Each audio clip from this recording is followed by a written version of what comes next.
Hi சுட்டீஸ், எல்லாரும் எப்படி இருக்கீங்க? இன்னைக்கு ஒரு கதை பார்க்கலாம். பல படுக்கைகள் கொண்ட ஒரு பெரிய மருத்துவமனை. அதுல ஒரு அறையில 2 தீவிர நோயாளிகள். ஒருவர் இன்னொருவரை பார்த்து, இல்ல, இருவருக்கும் இடையே ஒரு தடுப்பு சுவர். ஒருவர் படுக்கை ஜன்னல் அருகில், இன்னொருத்தர் ஜன்னல் கிடையாது. எப்போதாவது வந்து செல்லும் மருத்துவ செவிலியை தவிர தனிமை, தனிமை, தனிமை. ஜன்னல் படுக்கை நோயாளிக்கு புற்றுநோய். இன்னொருவரும் கடும் எலும்பு முறிவுக்கான நோயாளி. நாளடைவில் ரொம்ப நட்பாகிட்டாங்க. ஒரு முறை எலும்பு நோயாளி ஜன்னல் நோயாளி கிட்ட சொன்னார், உனக்காவது பொழுதுபோக்க ஒரு ஜன்னல் இருக்குது, எனக்கு அது கூட இல்லை.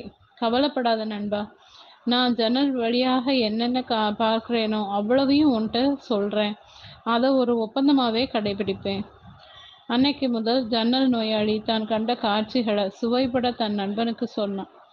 நண்பா, ஜன்னலுக்கு வெளியே ஒரு பெரிய ஏரி, நடுவில் சிறு தீவு.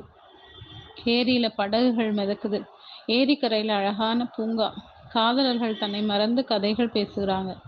எலும்பு நோயாளிக்கு அப்படியே காட்சிகள் மனக்கண்ணில விரியும். ஜன்னல் நோயாளி இன்னொரு நாள் சொல்வார், ஏரிக்கரை ஓரமா ஒரு சாலையில மணப்பெண் அழைப்பு ஊர்வலம் போய்கொண்டிருக்குது. குழந்தைகள் மகிழ்ச்சியோட ஓடி விளையாடிக்கிட்டு இருக்காங்க. மணப்பெண் கிட்ட தோழி ஏதோ சொல்றா. மணப்பெண் முகத்துல அப்படியே ஒரு வெட்கம்.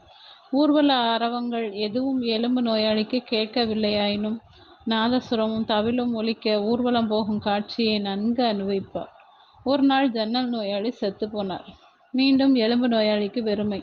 ஒரு நாள் செவிலி வந்தபோது தன் படுக்கையை ஜன்னல் உரமாக மாற்றி தரும்படி கேட்டுக்கிட்டார். அது மாதிரியே அவங்களும் செஞ்சாங்க. இனி எனக்கு நல்லா பொழுது போகும் அப்படின்னு சொன்னிட்டு தன் எலும்பு முறிவு வலியையும் பொருட்படுத்தாம மெல்ல தன் உடலை உயர்த்தி ஜன்னல் வழியே பார்த்தார். அங்க ஒரு பெரிய சுவர், வேறு எதுவுமே இல்லை. அப்படியானா ஜன்னல் நோயாளி என்ன சொன்ன கதை என்ன? மறுநாள் செவிலி வந்தவுடன் நடந்தவற்றை எலும்பு நோயாளி சொன்னார். செவிலி எலும்பு நோயாளிக்கு ஊசி மருந்து மூலம் ஏற்றபடியே சொன்னான். நீங்க பார்க்கும் சுவர் கூட அவருக்கு தெரிந்திருக்காது. புற்றுநோயின் தாக்கத்தால அவர் பார்வையை எப்போவோ இழந்து விட்டிருந்தார் அப்படின்னு. இதுல இருந்து என்ன தெரியுது? மற்றவர்களை உற்சாகப்படுத்தும் மனிதர்களை எப்பவுமே குறை சொல்லக்கூடாது. ஓகே சுட்டீஸ், இந்த கதை பிடிச்சிருந்தா லைக் பண்ணுங்க, சப்ஸ்கிரைப் பண்ணுங்க, ஃப்ரெண்ட்ஸ் அண்ட் ஃபேமிலிக்கு ஷேர் பண்ணுங்க. கூடவே இந்த பெல் ஐக்கானையும் கிளிக் பண்ண மறக்காதீங்க. பாய்.